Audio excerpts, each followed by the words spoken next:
एक और swing state जिसकी हम चर्चा कर रहे हैं, ये स्विंग स्टेट है उड़ीसा। मैंने कहा था ना अदिति, हम कुछ स्विंग स्टेट्स की चर्चा करेंगे और इसके बारे में लगातार अब चर्चा करेंगे। उड़ीसा के बारे में हमने विस्तृत जानकारी आपके सामने प्रस्तुत की थी कल, लेकिन आज सिर्फ इतना कि 4 लोकसभा सीटों पर चुनाव है, विधानसभा के चुनाव भी हैं, लेकिन नवीन पटनायक की इज्जत दांव पर लगी हुई है।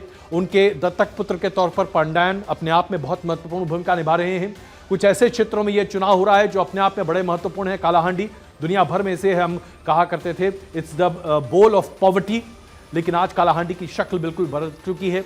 बहरामपुर की बात करें तो यहां भी चीजें बहुत बदली हुई दिखाई देती हैं।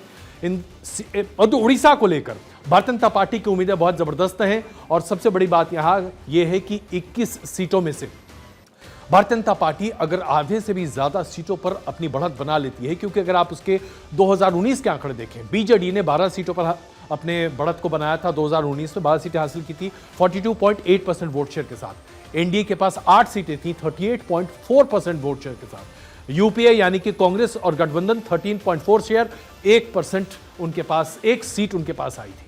कांग्रेस की स्थिति उड़ीसा में नगण्य मानी जाए, क्योंकि अब यहां उड़ीसा से एक तरह से अपने आप को वो खत्म करते हुए दिखाई दे रहे हैं। अगर 1 सीट निकल आए तो बहुत बड़ी बात होगी, लेकिन अगर एनडीए ने 38 और 42 का ये जो गैप है इसको ब्रिज कर लिया, जिसकी संभावनाएं इस बार बड़ी दिखाई दे रही हैं, तो फिर यहां पर वो खेल हो सकता है जिसको हम आमतौर पर स्विंग स्टेट कहते हैं। अदिति, एक छोटी टिप्पणी, मेरे पास 30 सेकंड ही वक्त बचा आपके लिए, सॉरी। बीजेडी अलायंस तमाम चीजें आई थी, अब उसको सिंपल तरीके से देखिए। अभी भी जमीन पर बीजेडी को बहुत, नवीन पटनायक को लेकर बहुत प्यार है।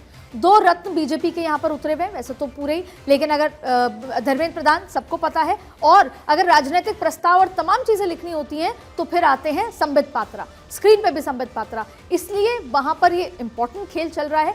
लेकिन अगर भारतीय जनता पार्टी जीतती है हारती है, दोनों में उसको फायदा है, विन विन सिचुएशन, क्योंकि अगर वो स्टेट में नहीं भी अच्छे नंबर ला पाती तो राज्यसभा में बीजेडी से उसको पूरे सपोर्ट मिलता नजर आएगा। लेकिन उड़ीसा का खेल अपने आप में बड़ा महत्वपूर्ण होगा।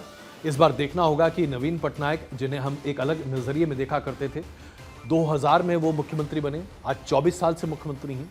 क्या 5 साल का और मैंडेट उनको मिलेगा? 29 ईयर्स, अब तक के सबसे लॉन्गेस्ट सर्विंग चीफ मिनिस्टर बन जाएंगे वो। तो ये अपने आप में बहुत देखने वाली बात होगी।